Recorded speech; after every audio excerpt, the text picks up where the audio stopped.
My father, when he talked to my grandmother, they'd have to use these signs. For example, some of the basics was like yes and no, good and bad. This is one of the oldest languages in North America. This is a Crow Indian. This was a white person. It's called Plains Indian Sign Language, one of many indigenous sign languages broadly known as hand talk that were once used widely by both deaf and hearing people. It was the means for commerce. It was the means for economics.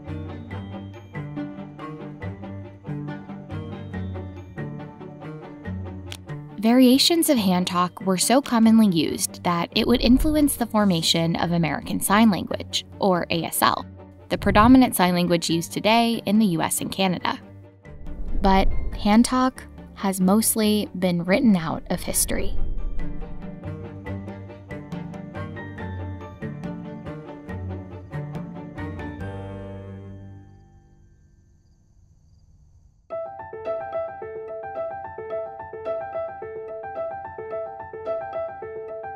When a Spanish colonizer first reached one indigenous community in the Southwest, he noted that indigenous people knew signs so well that there was no need for an interpreter. That sign language was likely a variation of hand talk, and these journals can trace it back to at least the 1500s. But if you look at a different kind of writing, the evidence suggests it goes back even further.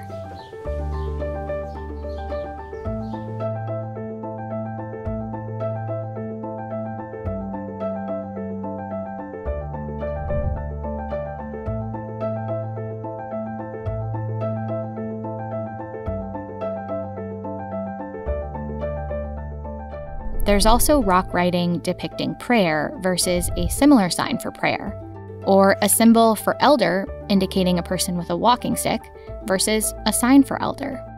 And this, a symbol for hunger versus a sign for hunger. Hand talk, which researchers also call North American Indian Sign Language, has many regional variations, like Northeast Indian Sign Language here, or Southwest Indian Sign Language here, as well as tribe-specific variations within those regions.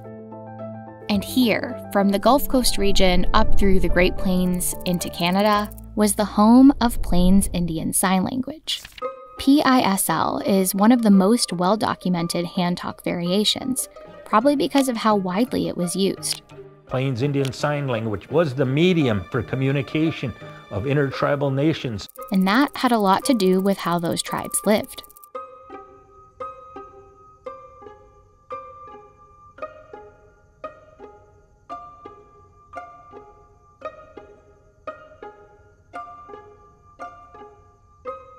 By the 19th century, tens of thousands of indigenous people were reported to have known PISL. It was the standard language used, just as English is used today at the United Nations, especially in commerce, in gaining intelligence, in hunting, even in warfare. In PISL, there's no finger-spelled alphabet like you find in other sign languages. Its building blocks are roughly 4,000 basic words that form its vocabulary. For the word war, you'd sign big and fight. For the word beautiful, you'd sign face and good. Or for stream, you'd sign the words river and little. There is a stream on the other side of some bluffs over there. The way PISL works also shows indigenous ways of thinking about the world. For example, let's take this simple question, how old are you? First, there's a single sign for question.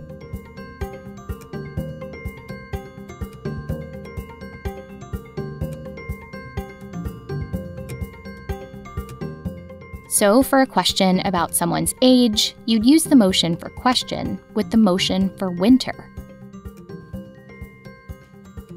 How many winters are you? That's what I ask. In PISL, you measure months by moons, days by the sun, and to refer to different times of day, you would show hand placement according to the position of the sun in the sky. So this sign for morning, afternoon, or night. If you look at some of this side by side with American Sign Language, you'll notice some similarities, like a sign for moon, along with other similar words. Researchers believe another form of hand talk, Northeastern Indian Sign Language, was one of the contributors to ASL.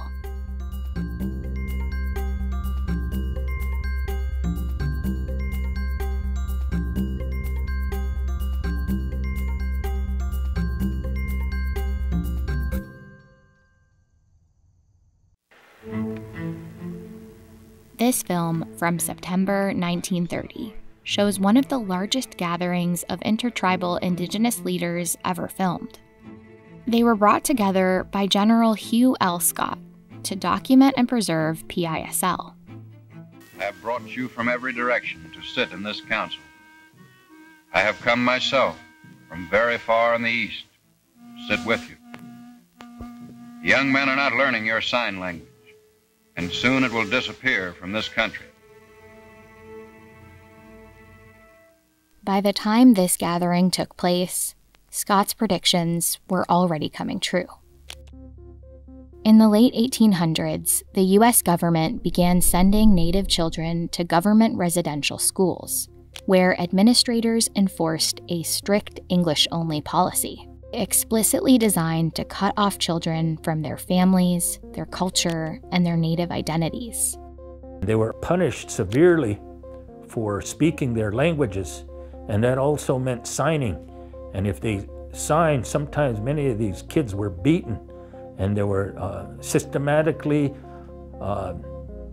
psychologically destroyed.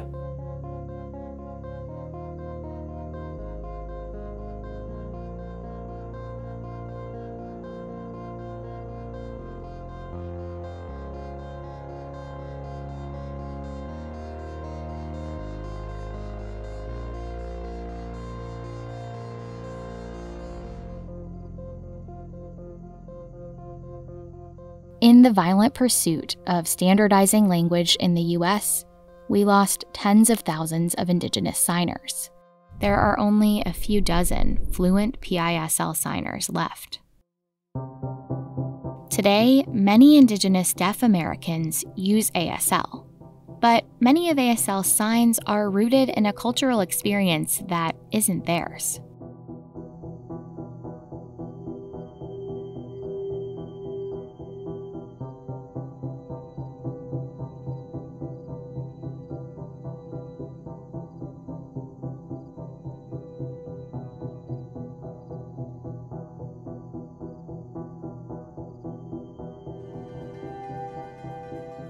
Even though ASL has an extensive vocabulary, there's one big thing it doesn't have signs for: names of tribes. In ASL, you'd have to spell out tribe names. But with PISL, there's a sign for every Native American tribe, with gestures connected to their meanings. For example, this sign for Crow imitates a knotted hairstyle, this sign for Shoshone imitates the movement of a snake, and this sign for Cheyenne shows a striped arrow. That's why Melanie and other deaf Native people are beginning to use a mix of PISL and ASL.